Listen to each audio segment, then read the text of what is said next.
May 11th, 1745, the plains of Fontenoy. A column of 15,000 British and Hanoverian infantry is doing the impossible. They are marching through the centre of the French army. Artillery rakes their flanks. They do not stop.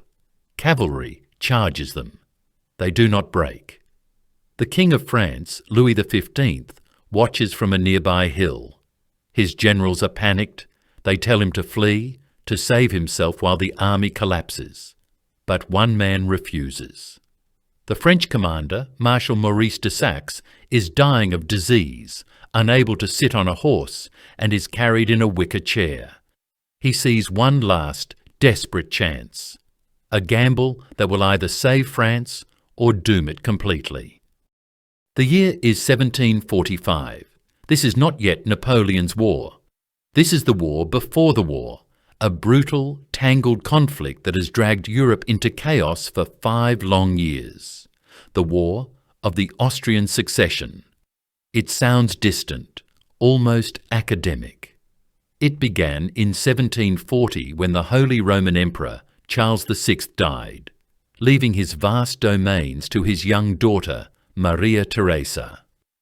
Her neighbours, led by the ambitious Frederick the Great of Prussia, saw not a queen, but an opportunity. They tore at the Austrian inheritance, rejecting the pragmatic sanction that was supposed to guarantee her rule, and sparked a conflict that pulled in every major power. On one side stood France, allied with Prussia and Bavaria, eager to dismember the old Habsburg Empire and secure their own dominance. On the other, a shifting, uneasy coalition known as the Pragmatic Army. This alliance was funded by the deep pockets of Great Britain, and its soldiers were a motley collection of British redcoats, King George II's loyal Hanoverian troops, Dutch forces protecting their borders, and the beleaguered Austrians themselves. They were bound together by little more than a shared, desperate desire to stop French dominance. By 1745, the war had devolved into a grinding, bloody stalemate, particularly in the wetlands and fields of Flanders. This region, modern-day Belgium, was the traditional cockpit of Europe, the place where great powers had settled their differences for centuries. And now it was France's turn to be on the defensive. The French army was struggling, its resources stretched thin after costly campaigns in Germany, its morale wavering after several inconclusive seasons. The situation was so precarious that the King of France himself, Louis XV, had decided to join his army in the field. This was an enormous political and personal gamble. The king was the sacred embodiment of the state. His presence was meant to be an inspiration, a living symbol of France's determination. It was a gesture meant to rally his troops, to show that the monarch was willing to share their fate, to endure the hardships of the campaign. But it also meant that if this army was defeated, the king himself might be captured, or worse. The stakes were no longer just strategic, they were absolute. The survival of the French monarchy itself, or at least its prestige, rested on the outcome of this single campaign. Marching against the French king, and marching with righteous fury, was a man who represented everything the French despised. The Allied commander, His Royal Highness Prince William Augustus, the Duke of Cumberland. He was just 24 years old. He was the favoured and frankly spoiled son of King George II of Great Britain. Cumberland was the definition of aristocratic self-assurance. He was aggressive, physically brave, and utterly convinced of his own destiny. He was also, by all accounts, impatient and tactically inexperienced. He had learned his warfare from textbooks and parade grounds, not from the hard lessons of defeat. He had only seen one major battle before, Dettingen 2 years prior, where he had been wounded, but where the Allied army had won a messy, accidental victory. That victory had taught him the wrong lesson, that sheer British courage was enough to win any fight. He held a deep, personal contempt for the French army. He believed them to be soft, decadent, badly led by foppish aristocrats, and certainly no match for the iron-willed discipline of his British redcoats and the sturdy Hanoverians. He saw the French king's presence on the field not as a sign of strength, but as a target, a vanity. He wanted to capture a king. He wanted a victory so total, so humiliating, that it would echo through the courts of Europe and make his own name immortal. What he possessed in raw courage, however, he severely lacked in strategic patience or tactical subtlety. He was about to mistake aggression for genius. He was about to walk his army straight into a trap. And the man tasked with stopping him? The man France had entrusted with the life of its king and the fate of its army. He was not a picture of health. He was, by all accounts, a dead man walking. Marshal Maurice de Saxe, Hermann Moritz, Graf von Sachsen, known to the French simply as Le Maréchal de Saxe. He was 68 years old, a brilliant, battle-scarred veteran, and he was dying. He was afflicted with dropsy, what we would now call severe congestive heart failure and edema.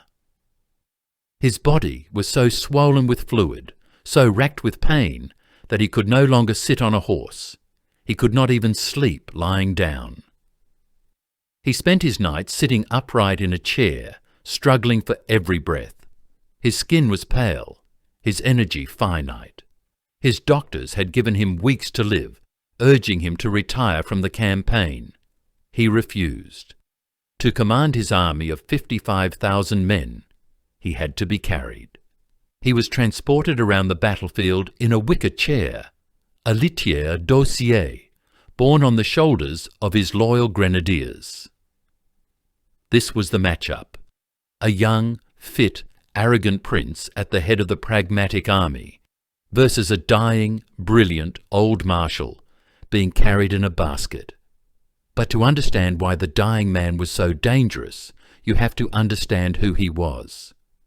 Maurice de Saxe was the illegitimate son of Augustus the Strong, the King of Poland. He had no kingdom, no inheritance, no title that wasn't earned. He was a pure product of merit. He had been a soldier since he was 12 years old, fighting alongside the legendary Prince Eugene of Savoy. He had fought the Turks. He had fought the Swedes. He had studied war with an obsessive passion. He had written a revolutionary military treatise in his spare time called Mes Rêveries, My Reveries. In it, he argued against the rigid, formulaic warfare of his day. He argued for discipline, for logistics, for speed, and above all, for the intelligent use of mobile artillery. He was a military intellectual, a deep thinker, who saw war as a science. And this dying man, this bastard son of a king, this invalid commander, was about to teach the Duke of Cumberland a lesson he would never forget. The Allies saw a weak, sick old man. They saw an army led by an invalid. They believed one hard, fast push would shatter the French line, capture the French king, and end the war in Flanders in a single afternoon. They were wrong. They had failed to understand the mind of the man in the chair. Maurice de Saxe was not planning to simply defend. He was planning a masterpiece. He was setting a trap. Maurice de Saxe was not a product of the French court. He was an outsider, a foreigner, a bastard.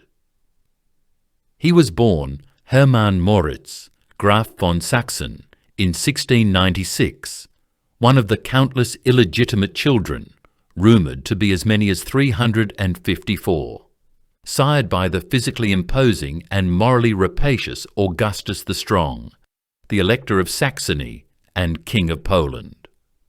Maurice was just one of a crowd, a name on a long list, unrecognised at first, possessing no kingdom, no vast estates, no guaranteed inheritance. In an age obsessed with bloodline and legitimacy, this was a permanent stain. He had only his wits, his name, and a formidable physical strength so legendary that contemporaries claimed he could snap iron horseshoes in half with his bare hands. He had nothing to fall back on. He had only his reputation. He would have to be better than every legitimate prince, stronger than every coddled duke, just to be considered their equal. And so he began building that reputation when most boys were still learning their Latin verbs. He was a soldier at the age of 12, a child. He received his baptism of fire serving not in some safe, ceremonial guard, but in the brutal trenches of the Siege of Lille in 1708, during the War of the Spanish Succession. He was there at Malplaquet in 1709, one of the bloodiest, most horrific battles of the entire 18th century, a slaughter that left over 30,000 men dead or wounded in a single day. He wasn't observing from a distant hill. He was in it, learning what massed, disciplined firepower truly meant. And most importantly, he was learning from the master. He served under the command of Prince Eugene of Savoy, one of the two men who had consistently and humiliatingly beaten the armies of Louis XIV. Eugene was his true education, his real father figure. While other young officers were learning how to dance at Versailles, Maurice was learning how to conduct a forced march from the man who had perfected it. He absorbed Eugene's belief in speed, in manoeuvre, in striking the enemy where he was weakest. He learned that battles were not won by aristocratic courage alone. They were won by preparation, by drill, and by the grim, unglamorous, absolutely essential science of logistics. He fought the Turks at Belgrade. He fought the Swedes in Pomerania. He saw war from the bottom up, witnessing the mud, the blood, and the catastrophic casual incompetence of aristocratic command. He saw generals who had purchased their ranked lead men to pointless deaths. He saw supply lines collapse because of laziness and corruption. These lessons forged in him a deep, abiding contempt for the very system that had nearly excluded him. He transferred his services to France, a realm that desperately needed military talent, and in his spare time, he wrote, he poured all of his hard-won knowledge, all of his frustration, and all of his genius into one of the most revolutionary military treatises of the century, Ma Rêverie, My Reveries. This book was not a collection of idle thoughts. It was a scandal. It was a direct assault on the entire military establishment of Ancien Régime Europe. Maurice called for an end to the system of venality, the purchasing of commissions. He argued, decades ahead of his time, that an officer who buys his command has no real skill and feels no real loyalty to his men. He argued that armies should not be composed of the dregs of society and foreign mercenaries who would desert at the first opportunity. Instead, he proposed a national, conscripted army, drilled to perfection, properly uniformed, and led by professional officers who rose through the ranks based on merit. This was the model of the Napoleonic levée en masse, 50 years before the French Revolution. He obsessed over the details. He wrote entire chapters on how to bake bread efficiently for an army on the march, how to design uniforms for utility rather than parade ground fashion, how to drill men not like puppets, but to instill in them a fierce, unbreakable esprit de corps. He wanted to build an army that was disciplined, fast, and self-sufficient. But his most radical idea, the one that the old guard dismissed as the fantasy of a dying man, was about artillery. In 1745, cannons were heavy, static, defensive weapons. They were seen as siege tools, engineers' work.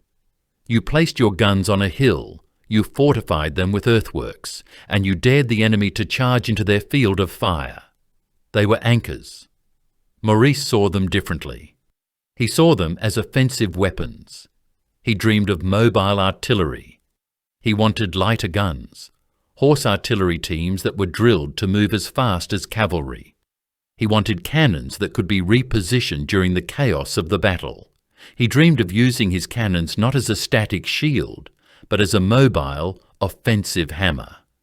You would pin the enemy with your infantry, and then, at the decisive moment, you would gallop your guns to the flank and smash the enemy's line to pieces with canister and grape shot fired at point-blank range. This was new. This was terrifying. This was the very foundation of what would one day become Napoleonic tactics. It was a brilliant theory he had nurtured for decades. He had just never had the chance to try it on a grand scale. Not yet. And now, in the spring of 1745, that chance had finally come. But it had come at the worst possible moment. The man who possessed this brilliant, active, revolutionary mind was trapped inside a failing body. The Marshal was dying. He was 68 years old, and his legendary physical strength was gone, destroyed by years of campaigning and hard living. He was suffering from dropsy, what we would now call severe congestive heart failure and advanced edema. His body was bloated, agonizingly swollen with fluids. His legs were so painful, he could not walk. He could not even bear the pressure of sitting on a horse, the traditional command post of a Marshal of France. He lived in a state of constant, searing pain, a brilliant diamond trapped in decaying flesh. He hadn't slept lying down in months. He was forced to spend his nights sitting upright in a chair, fighting for every single breath as fluid slowly filled his lungs. To command his army of 55,000 men, he had to be carried. He was transported around the battlefield in a wicker litter, a litière d'osier, borne on the shoulders of his loyal, veteran grenadiers, a testament to the very leadership he had theorized about. His own doctors, the finest in France, had told the king he would not survive the campaign. They had given him weeks. This was the man Cumberland faced.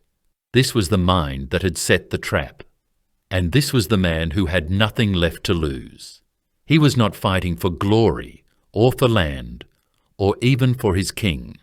He was fighting the clock. He was fighting for his legacy. He knew this was his last battle. He was absolutely determined to make it his masterpiece. Maurice de Saxe knew he couldn't just wait for the Allies to attack. He needed to force them to attack him, but on his terms. He needed a battlefield of his own choosing, a place so perfectly prepared, so mathematically precise, that it would negate Cumberland's overwhelming numbers and amplify his own tactical genius. He needed bait. And in April 1745, as the spring campaign season opened, he made his move. He didn't march on the Allied army, which was still gathering its strength. He marched with a formidable force on the fortress city of Tournai. Tournai was not just a fortress. In the complex chessboard of the Low Countries, it was a queen. It was a symbol of Dutch security, a monument to the genius of Vauban, the man who had perfected the art of building fortresses that could withstand months, even years, of determined siege. Tournai was the linchpin of the barrier fortresses, a chain of powerful, modern strongholds designed with interlocking fields of fire, bastions, and ravelins, all built specifically to protect the vulnerable, flat, and wealthy Dutch Republic from French aggression. To the Dutch, Tournai was everything. It was their shield. It was their guarantee. Its garrison, numbering somewhere between 8,000 and 9,000 Dutch soldiers, was strong, well supplied, and sat confidently behind Vauban's impenetrable walls. They were, by all military logic, safe for a season. But Maurice knew they could not hold out forever, and more importantly, he knew their politicians would not let them try. He arrived before the city with his main army, and, in a display of overwhelming force, detached a corps of 22,000 men. He brought his own siege specialists, his engineers. He brought his heavy artillery, the massive 24-pounder cannons, beasts of bronze and iron, that fired balls the size of a man's head. And he began the slow, methodical, scientific, and very visible process of strangling the city. He ordered his men to dig. The first parallels were opened, trenches cut into the earth just out of effective musket range, perfectly parallel to the city's walls. He built his own redoubts, his own batteries, and began a relentless, thunderous bombardment that sent stone, mortar, and bodies flying. The sound of the siege guns became the rhythm of the campaign, a constant, dull, psychological thump-thump-thump that echoed across the fields of Flanders. It was a sound that reminded the Dutch garrison and all of Europe that their time was running out. But this entire operation, this massive, complex, expensive siege, was a magnificent lie. It was theatre. The siege itself was not the goal. The siege was the bait. Maurice de Saxe, the invalid, the man who could not even sit a horse, was setting the most elaborate mousetrap in modern warfare. He understood his enemy perfectly. He knew the Duke of Cumberland, his opposite number, was young, pathologically aggressive, and desperate for a glorious victory. He was all fire and no finesse. But even more importantly, Maurice understood the Allied command structure. He knew Cumberland did not have sole authority. He had to answer to the British cabinet back in London, and he had to cooperate with his Dutch allies, led by the ageing and cautious Prince Waldeck. Maurice knew the politicians in The Hague. He knew that the sound of his cannons pounding their fortress would create a wave of absolute, unadulterated panic. The Dutch States General, whose lands Tournai protected, would scream for Cumberland. They would demand that the pragmatic army, the army they helped pay for, march immediately to the city's relief. They could not, would not, allow this vital, symbolic fortress to fall. Maurice was counting on this. He was weaponizing their political panic against their own field commander. He was using their fear as his greatest tactical asset. He was playing chess, while Cumberland was still setting up the board. While his siege engineers diligently and very loudly pounded Tournai into rubble, Maurice took the main body of his army, a force of perhaps 50,000 to 55,000 men, and rode out, or rather, was carried out, to scout the surrounding countryside. He was not looking for a camp. He was looking for a stage. He was looking for the perfect place to kill an army. And he found it. Just a few miles east of Tournai, between the river Scheldt and the Bois de Barry. It was a gentle, sloping plateau, crossed by a small road leading to the village of Fontenoy.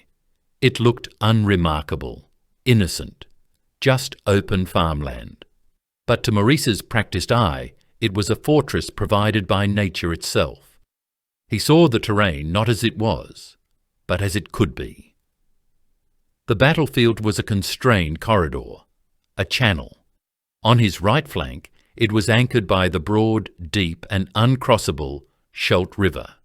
No army, no cavalry, could ever get around him from that side. It was a perfect wet anchor. He reinforced it anyway, building redoubts near the village of Antoine, just to be sure. On his left flank, it was anchored by the dense, tangled and swampy Bois de Barry, the Barry Wood. It was an ancient forest, thick with undergrowth, its ground broken by streams and marshes.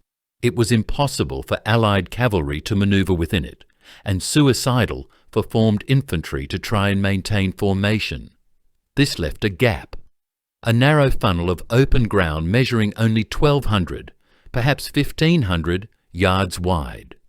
This was the killing field. This was the only place Cumberland could attack. It was the only door, and Maurice de Saxe was waiting behind it with a key. This funnel was the genius of the plan. It was too narrow for the Allies to deploy their superior numbers all at once. They would have to feed their troops into his grinder piece by piece.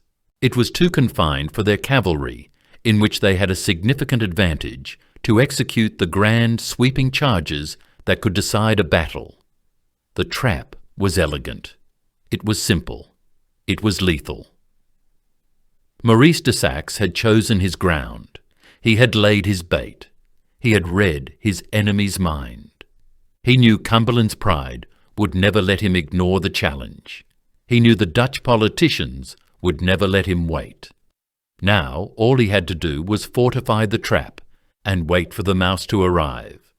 And Cumberland, just as Maurice had predicted, took the bait completely. He was furious that a sickly old man had dared to besiege a fortress under Allied protection. He ignored the advice of his more cautious generals. He abandoned his own strategic plans. He gathered his army of 50,000 men, a volatile mix of British, Hanoverian and Dutch troops, and he force-marched them to save Tournai. He was walking voluntarily, with his eyes wide open, directly toward the guns. Cumberland had marched his army to save Tournai. But when he arrived on the heights overlooking the Scheldt Valley on May 10, 1745, he found Maurice de Saxe waiting for him, and what he saw must have chilled his blood. This was not an army deployed for a meeting engagement in the open field. This was an execution chamber. Maurice, despite his agonizing illness, had spent the previous week supervising the creation of a defensive masterpiece, a fortress without walls. He had chosen his ground with the precision of an engineer and the eye of an artist. The battlefield itself was a natural funnel. To the French right, his flank was anchored by the wide, deep and uncrossable River Scheldt. It was an impassable barrier. No army, no cavalry could ever get around him from that side. His flank was secure, anchored by God. To his far left, it was anchored by the dense, tangled and swampy Bois de Barry, the Barry Wood. It was an ancient forest, thick with undergrowth, its ground broken by streams and marshes. It was impossible for Allied cavalry to manoeuvre within it, and suicidal for formed infantry to try and maintain formation. This left a gap, a corridor, a channel of open, gently sloping farmland. It measured just over 1,200 yards, perhaps stretching to 1,500 at its widest point. This was the only place Cumberland could attack. It was the only door, and Maurice de Saxe was waiting behind it with a key. He began by fortifying the hinges of that door. The village of Fontenoy itself, sitting slightly forward of his main line, became the anchor for his centre right. It was a cluster of stone houses, a church, and walled gardens. Maurice's engineers turned it into a fortress. They loopholed the walls of the houses, creating hundreds of firing positions for his infantry. They barricaded the streets with overturned carts and felled trees. They dug trenches connecting the buildings, creating a labyrinth of interlocking defences. And most importantly, they packed the village with elite French infantry, the Regiment de Dauphin, and placed heavy cannons within the village itself, their barrels aimed to fire across the Allied approach, not just at it. Fontenoy was no longer a village. It was a blockhouse, a hornet's nest. On the opposite side, Maurice secured his left flank by fortifying the edge of the Barry Wood. He did not just leave the wood empty, he filled it with his elite light infantry, the Grassins. These were the sharpshooters of the French army, recruited from foresters and poachers, men who knew how to fight from cover, men who lived with their rifles. They dug rifle pits and built small, hidden abatis and earthworks, turning the entire edge of the forest into a deadly gauntlet that would chew up any Allied troops sent to clear it. These two anchors, Fontenoy and the Barry Wood, were strong. But the masterstroke, The piece of tactical genius that defined the entire battlefield lay in the gap between them. This was the open ground Cumberland had to cross. Maurice knew he couldn't just stretch a thin line of infantry across it. They would be broken by the sheer, stubborn weight of Cumberland's column. He needed to break the column before it ever reached his line. So he built a redoubt, a simple, diamond-shaped earthwork fort dug from the soil, its walls reinforced with timber. It was named the Redoubt d'Eu. It was garrisoned by 6 cannons and a full battalion of infantry. It sat there alone in the open ground, about 400 yards forward of the French left centre. To an untrained eye, it looked insignificant, a small, isolated dirt fort. Cumberland's officers, in fact, would later dismiss it as a minor obstacle, a folly. They were wrong. The Redoubt d'Eu was the key to the entire battle. It was not designed to stop the British column. It was designed to kill it as it passed. Maurice de Saxe was a student of artillery, and Fontenoy was to be his bloody classroom. He had at his disposal a massive artillery train. Estimates range from 90 to 110 guns, far more than the Allies could bring to bear. He did not waste them. He did not scatter them. He placed his cannons not just in a single grand battery, but in interlocking, overlapping fields of fire. This was the core of his plan. He placed a battery in Fontenoy, its guns aimed northwest, across the gap. He placed his 6 guns in the Redoubt d'Eu, their barrels aimed southeast, across the same gap. He placed more guns on his main line, behind Fontenoy, aimed directly at the gap. And, in a move of pure brilliance, he placed his heaviest batteries, his 24-pounders, across the River Scheldt, on the far bank, perfectly angled to fire en enfilade, raking fire, across the entire length of the Allied approach. Any army that tried to march into that 1,200-yard gap would not be facing fire from the front. They would be taking fire from the front, from the left, from the right, and from across the river. It was a V of death, a perfectly engineered crossfire designed to shred formations, to shatter bones, to break morale, to make the advance physically and psychologically impossible. The Redoubt d'Eu was the linchpin. It ensured that no matter where the British marched in that gap, they would always have cannons firing into their flank at point-blank range. Behind this field of fire, Maurice deployed his main army, roughly 50,000 men. He placed his best infantry, the elite Gardes Françaises and the Swiss Guards, in the centre, directly behind the gap, ready to meet whatever survived the artillery gauntlet. His cavalry, thousands of them, were held in reserve on the flanks and behind the centre, hidden by the terrain, ready to charge and destroy any unit that broke through.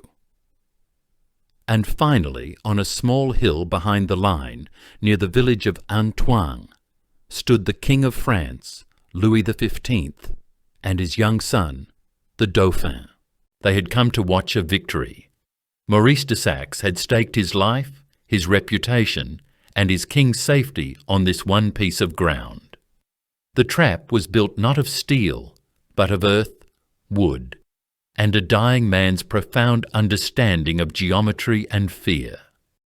The Allied army was a vast, complicated machine, perhaps 53,000 men, a patchwork of nations united only by their opposition to France.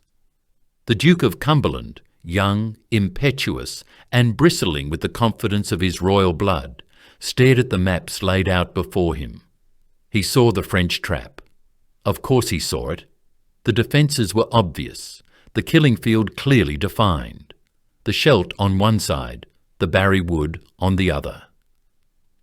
In the centre, the fortified village of Fontenoy and that damnable, isolated Redoubt d'Eu. His generals, particularly the older, more cautious Dutch commander, Prince Waldeck, urged prudence.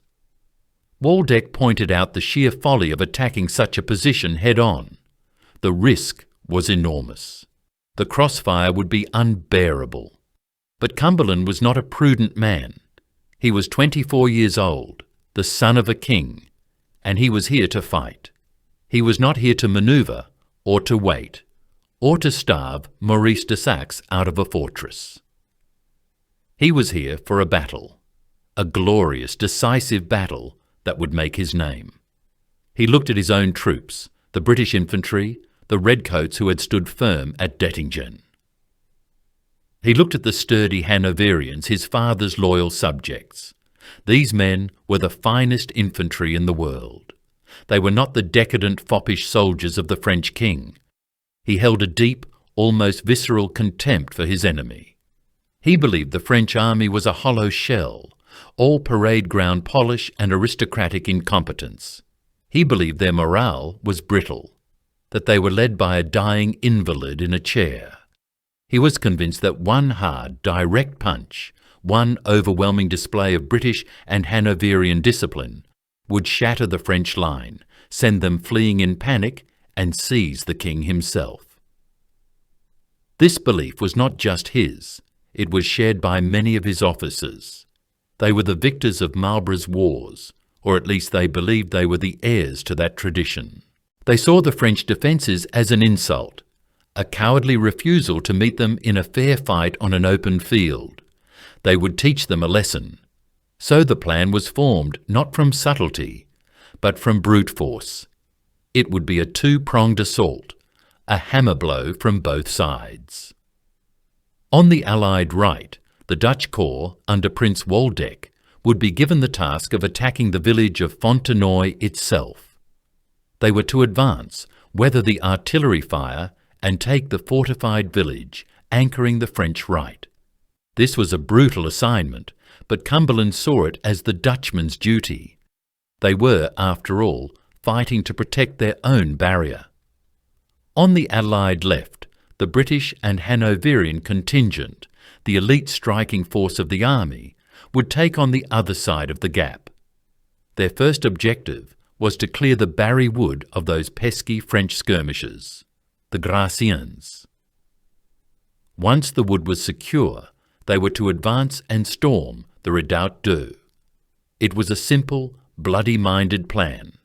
The Dutch take the right hinge, the British take the left hinge, and then the main body of the army, the massive central column, would march straight through the gap, break the French centre, and relieve Tournai. Simple, arrogant, and fatally flawed. The plan rested on a series of catastrophic miscalculations. The first was the underestimation of Maurice de Saxe. Cumberland saw a sick old man. He failed to see the brilliant, cunning mind that had built this trap precisely for an opponent like him. The second, and perhaps most critical failure, was one of reconnaissance. The Allies knew the Redoubt 2 existed. Their scouts had seen it, but they dismissed it. They registered it as a minor field fortification, perhaps garrisoned by a few hundred militia, something that could be easily overrun by a determined push. They had no idea that it was a purpose-built artillery fortress, the linchpin of the entire French crossfire, and that Maurice had placed some of his best troops and cannons within it. They also completely failed to scout the barry wood properly. They assumed it was lightly held by a few irregulars. They had no idea of the extensive network of trenches, abattis, and fortified positions that Maurice had constructed inside the woods, nor that it was defended by some of France's best light infantry. They were planning to attack a fortress as if it were a picket line.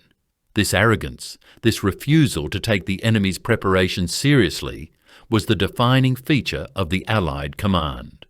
They were blinded by their own sense of superiority. They believed that British infantry, advancing in their perfect, disciplined lines, were simply unstoppable. They believed that their Rule Britannia spirit would overcome French engineering. They were about to put that theory to the ultimate test, marching 50,000 men against a prepared position held by 55,000 Frenchmen and over 100 cannons, all orchestrated by a dying genius who knew exactly what they were going to do. On the morning of May 11th, 1745, the battle began not with a heroic charge, but with a series of bloody, catastrophic failures. As the last of the morning fog burned away under a pale spring sun, the Allied plan was put into motion. On the right flank, the Dutch corps, numbering over 20,000 men, began their ponderous advance toward the village of Fontenoy. Their commander, Prince Waldeck, was a veteran. He was cautious. He knew this was a difficult assignment, but even he was unprepared for the mechanical slaughter that Maurice de Saxe had waiting for him. The French, hidden behind the stone walls and barricades of the village, held their fire. They waited. The Dutch columns drew closer, flags waving, drums beating a steady, ominous rhythm. They were disciplined. They were brave. They were walking directly into a killing field. When the lead Dutch battalions were perhaps 200 yards away, Fontenoy exploded. It was not a single volley. It was a storm of iron and lead. The French cannons within the village fired first, belching grape shot, sacks of metal balls that tore horrific bloody lanes through the dense Dutch formations. But this was only the beginning. Seconds later, the batteries across the River Scheldt, the ones the Dutch couldn't even see, opened fire. These were the French heavy guns, firing en enfilade, raking, flanking fire that swept across the Dutch lines from the side. A cannonball hitting a man from the front might kill him. A cannonball hitting a line of men from the side could kill 10. The Dutch formations disintegrated. Men were decapitated. Limbs were torn from bodies. The ranks were shattered, not by a charge, but by cold, impersonal, overwhelming artillery fire. The Dutch line shuddered. They faltered. Officers screamed at them to reform, to advance. They tried. They fired their own muskets, but they were shooting at stone walls and hidden gun emplacements. They were taking casualties at a rate no army could endure. Waldeck ordered them forward again, a second desperate push. They went bravely. Again, the wall of fire hit them. This time, the line did not just waver, it dissolved. This was not a retreat, it was a rout. Panic took hold. Men began to run, throwing down their muskets, their cartridge boxes, anything that weighed them down, fleeing the field in a complete, disorganized mob. They would not return. In less than an hour, Cumberland's entire right flank, nearly half his army, had ceased to exist as an effective fighting force. It was a catastrophic failure. Simultaneously, on the far left, the British attack on the Barry Wood began.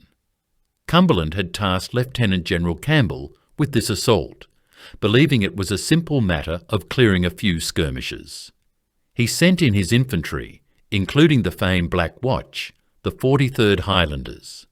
But they were not walking into a simple forest. They were walking into another purpose-built trap. Maurice de Saxe had filled the woods with his Grassins, elite light infantry, sharpshooters recruited from the forests of the Ardennes, men who had grown up with rifles in their hands.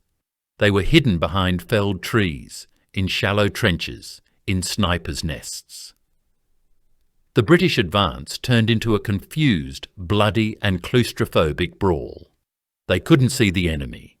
They only saw the muzzle flashes from the trees. They were taking casualties from an invisible, phantom foe. Officers tried to rally their men into lines, but you cannot form a line in a dense, swampy wood. The Highlanders pushed. They fell back. They were beaten, not by numbers, but by superior tactics and terrain. They too recoiled from the woods, bloodied and confused. Cumberland's plan, his simple, two-pronged assault, was in ruins. Both of his flanks had failed. The battle should have been over. Any sane commander would have ordered a general retreat, saved his army, and admitted defeat. But the Duke of Cumberland was not a sane commander. He was furious. He was the son of a king. He would not be beaten by a dying man in a chair. He looked at the field. His right was gone. His left was stalled. But the centre was still open. That 1,200-yard gap between the burning victorious village of Fontenoy and that small, solitary redoubt d'Eu. Cumberland's original plan had called for Brigadier James Ingoldsby to attack that redoubt with his brigade at the same time as the other flank attacks. But Ingoldsby had not attacked. This was the moment that broke the Allied command. Ingoldsby, a veteran officer, advanced his brigade toward the redoubt. But as he got closer, he saw what Cumberland, in his arrogance, had ignored. He saw the cannons in the redoubt, their muzzles aimed directly at him. He saw the uncleared Barry Wood on his flank, alive with French sharpshooters who were already firing at his men. He saw the main French lines behind the redoubt, thousands of fresh infantry, including the Swiss Guards, waiting. He was being asked to advance into a perfect triangular crossfire. It was not a battle. It was a suicide mission. And so, at the decisive moment of the battle, Ingoldsby hesitated. He stopped his brigade. He was a brave man. But this was not bravery. This was a butcher's bill. He sent a message back to Cumberland. He needed artillery support to duel the redoubt. He needed the woods cleared before he exposed his flank. He needed clarification. He needed new orders. Cumberland, watching his entire battle plan disintegrate from his command post, was incandescent with rage. He sent his favourite aide, his aide-de-camp, galloping back to Ingoldsby with a single, furious verbal command. Attack! Attack now! But Ingoldsby froze. He argued with the aide. He looked at the redoubt. He looked at his men. He did nothing. The redoubt d'Eu, the left hinge of Maurice's trap, the linchpin of the entire French defence, remained untaken. It was not stormed. It was not even seriously assaulted. It just sat there, its guns silent for now, waiting. The Allied plan was dead. The morning was lost. And the battle, it seemed, was over. The battle should have been over. By 11 o'clock, the Duke of Cumberland's grand two-pronged assault was in ruins. On his right, the entire Dutch corps, numbering over 20,000 men, had been shattered by the interlocking fire from Fontenoy and the French centre. They had not just retreated, they had dissolved. They were a humiliated mob streaming to the rear, and they would not be coming back. On his left, his British and Hanoverian troops, including the famed Black Watch, had been bloodied and repulsed from the Barry Wood by the French Grassins. They were stalled, and the linchpin of the entire French defence, that small, damnable dirt fort called the Redoubt d'Eu, remained untouched. Brigadier Ingoldsby, paralysed by the sight of the cannons and the uncleared woods on his flank, had hesitated. He had failed to attack. Cumberland's plan was dead. Any sensible commander, any prudent general, would have accepted the facts. The position was too strong. The enemy was too well prepared. The moment was lost. They would have ordered a general retreat, saved the army to fight another day, and placed the blame squarely on the cowardice of the Dutch and the hesitation of Ingoldsby. It was the logical move. It was the safe move. But the Duke of Cumberland was not sensible. He was not prudent. He was 24 years old, the son of a king, and he was consumed by a cold, aristocratic rage. He had come here for a glorious victory, not an embarrassing, messy retreat that could be blamed on his allies. He would not be denied. He looked at the field. He saw his flanks broken. He saw the Dutch fleeing. But he also saw the centre, that gap, that 1,200-yard corridor of green grass that separated the smoking, victorious village of Fontenoy from the silent, waiting Redoubt 2. His plan had failed because his subordinates had failed to remove the hinges. Very well. He would not bother with the hinges. He would kick the door down. He would ignore the flanks. He would ignore the artillery. He would form up the very best of his army, his British and Hanoverian professionals, into a single, massive, unstoppable formation, a human battering ram, and he would punch a hole straight through the French centre. It was madness. It was magnificent. It was tactics born not of genius, but of sheer, stubborn, royal fury. This was not a formation that existed in any textbook. It was an improvisation of despair and arrogance. Cumberland gathered his best units. 16 of his finest infantry battalions were pulled from the line.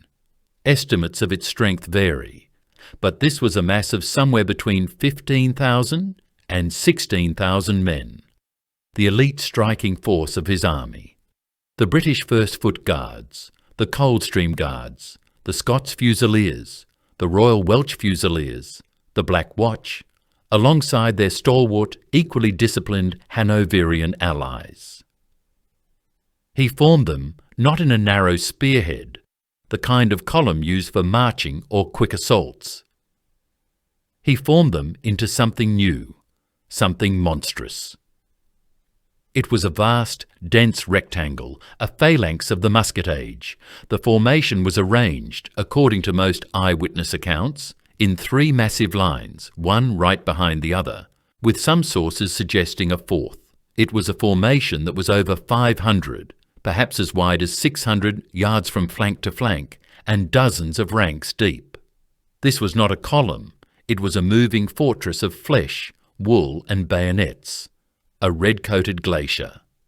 Lord Ligonier, a tough, experienced Huguenot veteran in British service, was given nominal command of this mass, but Cumberland himself was overseeing it, riding behind it, driving it forward. The officers, understanding the insanity of what they were about to do, took their positions. The sergeants dressed the lines with their halberds, shouting at the men to close up, to touch shoulders, to maintain their intervals. This was the only way it could work. Their discipline had to be perfect. The men checked their flints.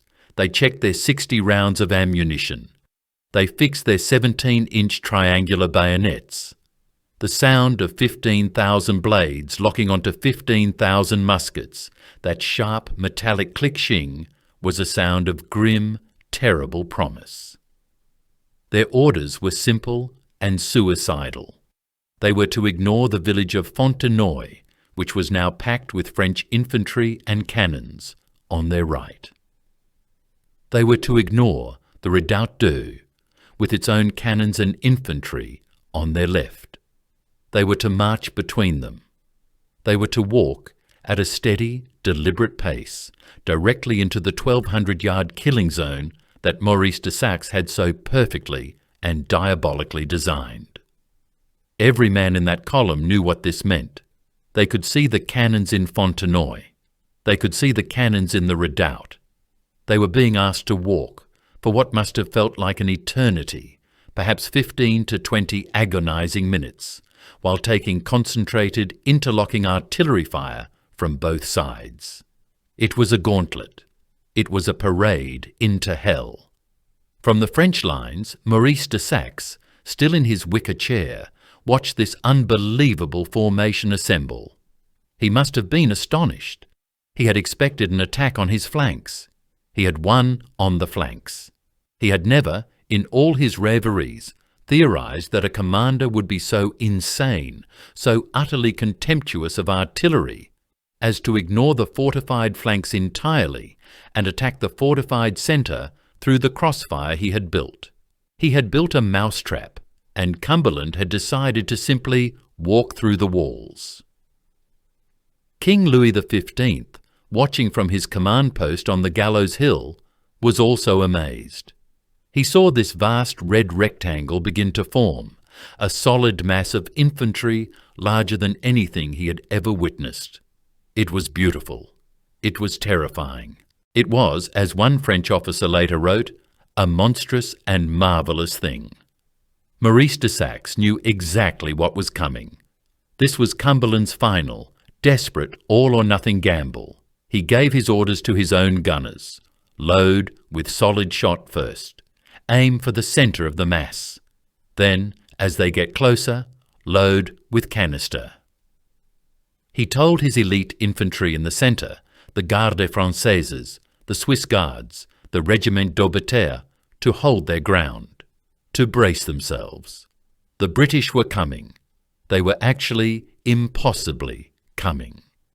At approximately 12:30 in the afternoon, after the morning's failures had left the battlefield in a stunned, bloody silence, the great column began to move. This was not a charge. It was not a desperate, screaming rush. It was a march. The drums of 16 British and Hanoverian battalions beat the steady, monotonous, slow rhythm of the parade ground. Step, step, step. 15,000 men formed in 3, perhaps 4, vast lines, shoulder to shoulder. Bayonets fixed, stepped off as one.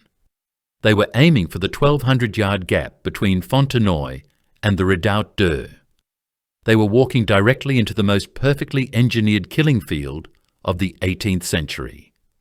They had barely covered 100 yards before the trap snapped shut.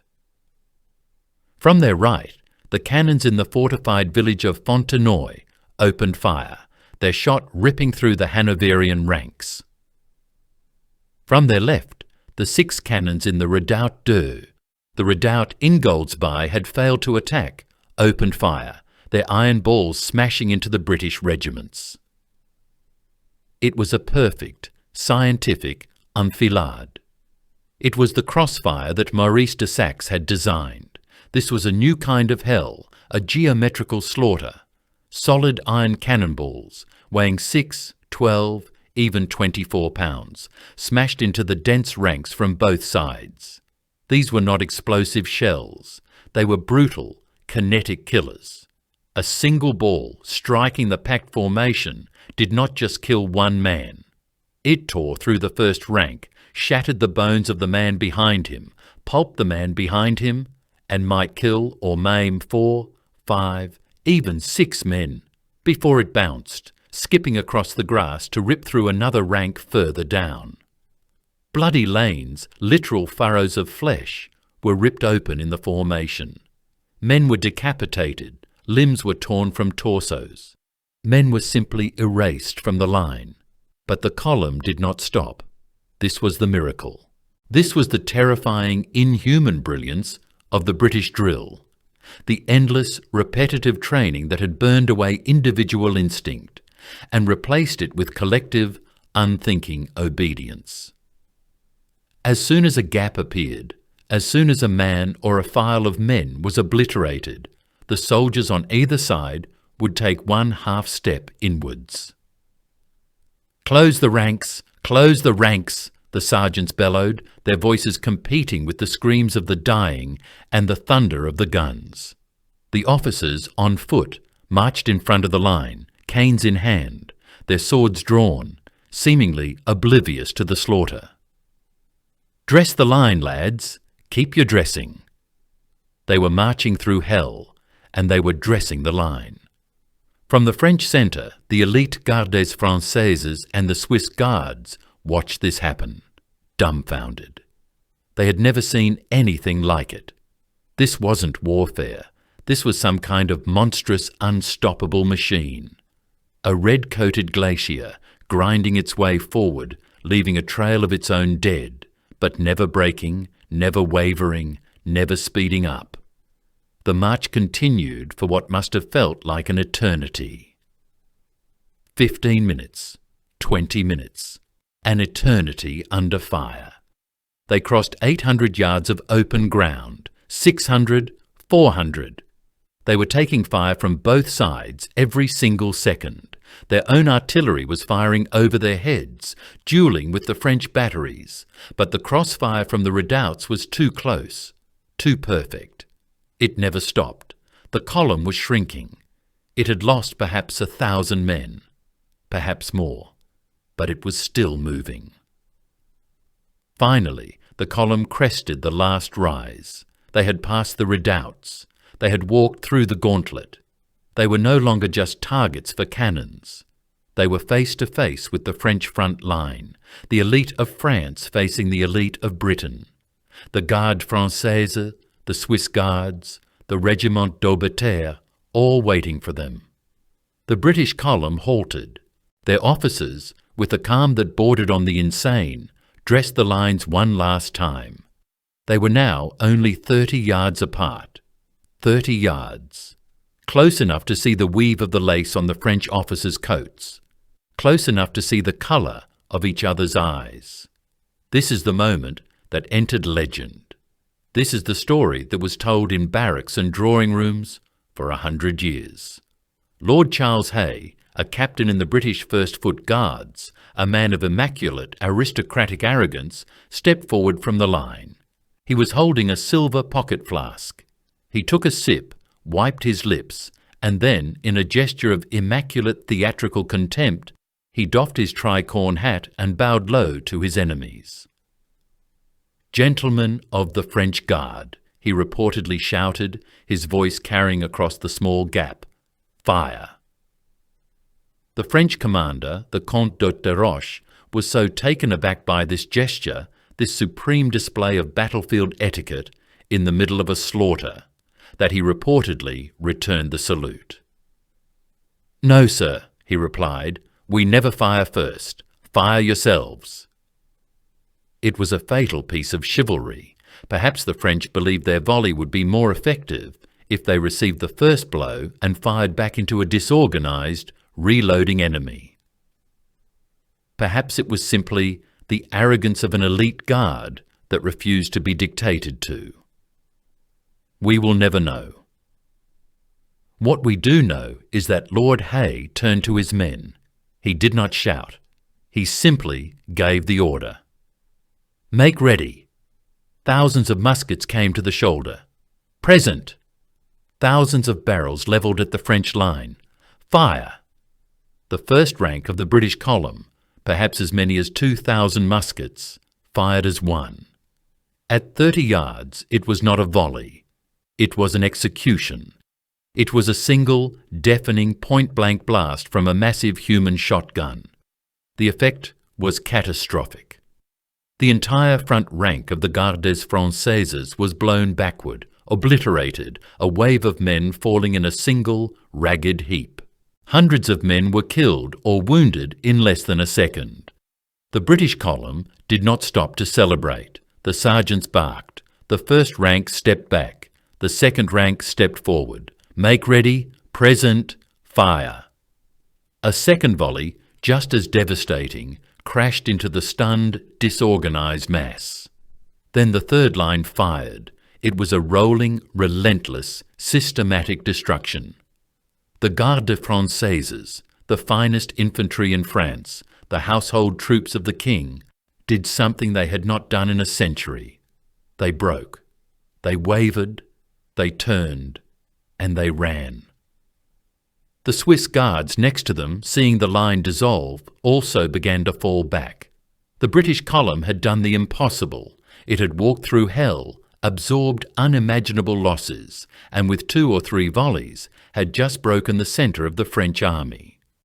The centre of the French army was gone. It had ceased to exist. As the acrid sulphurous smoke of those last devastating volleys slowly drifted across the field, the British and Hanoverian column stood alone, deep inside the French position. A red-coated glacier, 15,000 strong, triumphant and terrible. They had done the impossible. They had walked through a corridor of pure hellfire, a 1,200-yard gauntlet of interlocking artillery, and had arrived on the other side. They had faced the elite of the French army, the Gardes Françaises and the Swiss, and had broken them with 3 controlled, mechanical, perfectly disciplined volleys. They had shattered the French front line. All around them, panic, pure, unadulterated panic swept through the French rear echelons. This was not a setback. It was a catastrophe. The French infantry, including the king's own household troops, were fleeing, streaming past their own reserves, their formations dissolved into a terrified mob.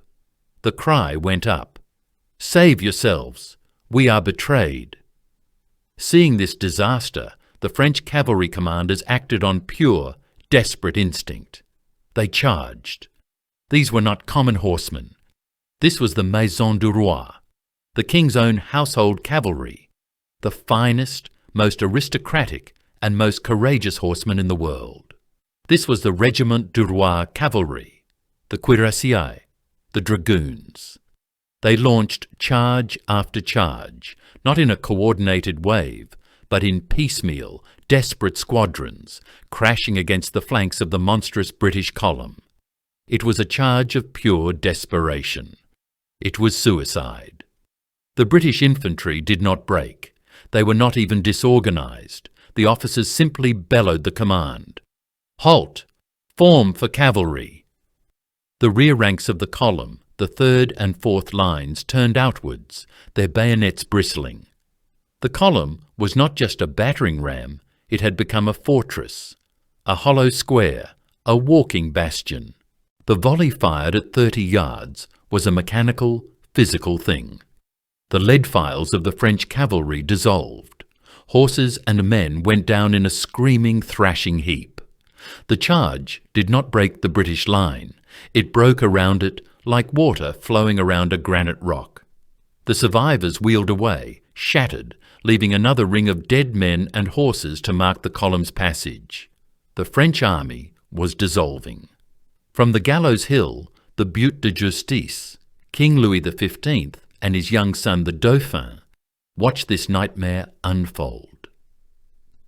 This was the king's first major battle. He had come to witness a glorious siege and a quick victory, to wave to his adoring troops. Instead, he was watching the flower of his army, his own household guards, fleeing in shame. His generals were in a state of utter panic. The old Marshal de Noailles, a veteran of countless campaigns, rode up to the king, his face pale. "Sire," he pleaded, "the battle is lost. You must save yourself. You and the Dauphin must leave the field, now." This was the ultimate humiliation. The king fleeing the field, abandoning his army to destruction. The royal carriages were called forward, their horses nervous, sensing the fear. The household guard began to form an escort. The moment of total defeat, of royal disgrace, had arrived. But amid the chaos, as the king was preparing to flee, and his generals were arguing about escape routes, one man remained perfectly, terrifyingly calm. Maurice de Saxe, in his wicker chair, watched. He was not looking at his own fleeing troops. He was not looking at the panicked king. He was looking intently at the British column. His body was a prison of agonizing pain. His breath came in ragged, wet gasps. But his mind was ice. He saw what Cumberland, in his moment of absolute triumph, had fatally forgotten. The column had stopped. It had stopped to receive the cavalry charges. It had stopped to dress its lines. It was now standing, victorious but disorganized, in the middle of the very ground Maurice had chosen for it. Its men were exhausted, gashing for breath, their faces black with powder, their cartridge boxes running low after that furious, sustained firefight. It was a giant stationary target. It had marched past the flanking guns, but the guns were still there. The Redoubt 2 was still on its left. The fortified village of Fontenoy was still on its right. The British had walked into the trap, broken the bait, and then stood still. It was no longer a battering ram. It was an anvil, waiting to be struck. Maurice de Saxe ignored the king. He ignored the pleas to retreat. He turned to his artillery chief, Levendal. He did not order a countercharge with his reserves.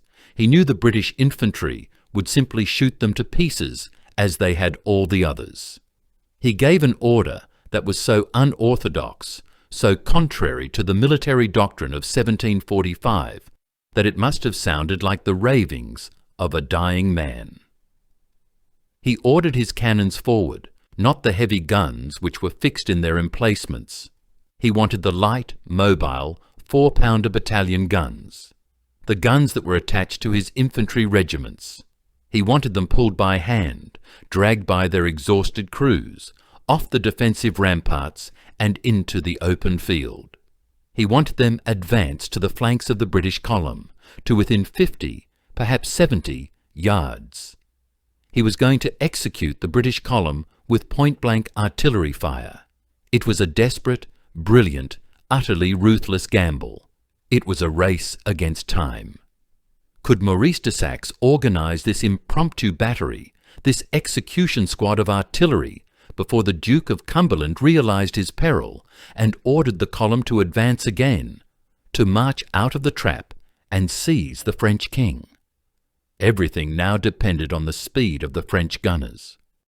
This was the climax, the crisis, the moment Maurice de Saxe had been waiting for, not just all day, but his entire life. He saw the French line shatter. He saw his king preparing to flee. He saw his generals in a state of absolute, abject panic. And from his wicker chair he saw the one thing no one else did. The British column had stopped. It stood, victorious but isolated, a dense, exhausted, bleeding mass of men, deep inside his position. It was a fortress of flesh, but it was a stationary fortress, and it was still caught perfectly in the crossfire he had designed. He gave the order. It was not an order to send in more cavalry. He had seen his elite horsemen broken on that wall of bayonets. It was not an order for his infantry to countercharge. His front line was in rout. He gave an order that was so unorthodox, so brilliant, and so ruthless that it changed the nature of the battle in an instant. He ordered his artillery forward. He commanded his gunners, the men serving the light, mobile 4-pounder battalion guns, to abandon their safe, fortified positions. He ordered them to drag their cannons by hand across the broken ground, over the bodies of the dead, to the very flanks of the British column, to within 100 yards, 50 yards, point-blank range. It was a move of pure, calculated genius. The British, in their dense formation, could not manoeuvre. They could not turn to face this new threat without exposing their back to another. They were trapped. And the French gunners, now ecstatic, understanding the Marshal's plan, did not load solid shot. They did not load explosive shells. They loaded mitraille, canister, grape shot. This was the true terror of 18th century warfare. A simple tin can, packed tight with 40, 50, sometimes hundreds of lead or iron musket balls. When fired, the can disintegrated at the muzzle and the cannon became a giant, devastating shotgun. The first cannon fired from the flank. Not a boom, but a deafening, terrifying crash hiss. A cone of metal scythed through the British ranks, cutting a bloody lane 10 feet wide. Before the British could even react, a gun from the other flank fired. Then another, and another. The guns from the redoubt d'Eu pivoted and joined in. The cannons from Fontenoy, which had destroyed the Dutch, now angled their fire into the column's other side. This was no longer a battle. It was a systematic, mechanical execution. This was the 40 minutes of slaughter. The British column, the men who had stood firm against cavalry, who had marched through hellfire, had no answer for this. They were standing in the open, shoulder to shoulder, and they were being systematically, methodically erased. Men were not just killed, they were pulped, they were shredded. Canister shot at this range did not leave clean wounds. It tore limbs from bodies. It vaporized the front ranks, which only served to expose the ranks behind them. The British officers, models of courage, tried to hold the line. They screamed orders. "Close the ranks! Stand firm, lads!" And the men did. For a time, they stood there in their perfect, hopeless discipline and died. They died by the dozen. They died by the 100. They couldn't advance. The French centre, though battered, was reforming. They couldn't retreat. Their officers would not allow it. They couldn't effectively fire back. What do you shoot a musket at? A small cannon crew, wreathed in smoke, 50 yards away on your flank? It was impossible. The column was no longer a fortress. It was an abattoir. It was a rectangle of death. The ground was slick with blood. The air was thick with screams. The redcoats were turning a darker crimson. The discipline that had been their greatest strength had now become their deadliest trap, holding them in place to be slaughtered. Maurice de Saxe, watching from his chair, saw the moment. The column was wavering. The discipline was finally, humanly, breaking. Men were beginning to turn, to huddle, to look for an escape. They were no longer a proud, advancing machine. They were a terrified mob, trapped and dying. Now he unleashed his final, decisive blow. He did not send in the French Guard again. They were broken. He sent in the men he had held back for this exact moment, the men who had a personal, bitter score to settle. He sent in the Brigade Irlandaise, the Irish Brigade, the Wild Geese. These were the thousands of Irish Catholic exiles who had fled British rule in their homeland and now served the King of France. They hated the British with a passion that was personal, political, and religious. This wasn't just a battle for them, this was revenge. They advanced not with the slow, steady pace of the British, but with a wild, terrifying Gaelic howl. "Remember Limerick! Remember the broken treaty!" They charged forward, their green flags flying, their bayonets fixed. They did not hit the front of the column. They crashed, with furious pent-up energy, into the shattered, bleeding, exhausted flank of the British formation. This was the blow the column could not withstand. Hit by canister from both sides, pulverized by artillery for half an hour, and now charged by thousands of fresh, screaming infantry, the Invincible Column broke. It dissolved. It was no longer an army. It was a rout.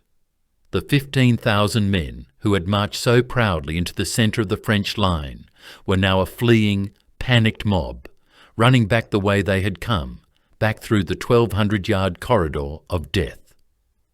But the French artillery was not finished. The gunners, now ecstatic, switched from canister back to solid shot, firing into the fleeing mass, turning the retreat into a slaughter. The British did not just retreat, they ran. They abandoned their weapons. They abandoned their wounded. And, in the ultimate, crushing humiliation, they abandoned their own cannons, the ones they had dragged so painfully onto the field. French cavalry, seeing the rout, charged again. This time, there were no bayonet walls to stop them. They rode down the fugitives, sabres flashing, exacting a terrible price for the losses they had suffered just an hour before. The battle was over. The field belonged to France. The king was safe. The marshal, from his wicker chair, had his masterpiece. The battle was over. The cost was staggering, almost incomprehensible for a single afternoon's work. The pragmatic army had lost somewhere between 8,000 and 12,000 men killed, wounded, or captured. The French, though victorious, had paid a terrible price for their defensive stand, losing perhaps 6,000 to 7,000 of their own. In the immediate aftermath, Tournai, the fortress that had been the bait for the entire battle, fell. Maurice de Saxe was hailed as the saviour of France, the greatest general of his age, the invalid who had defeated the invincible.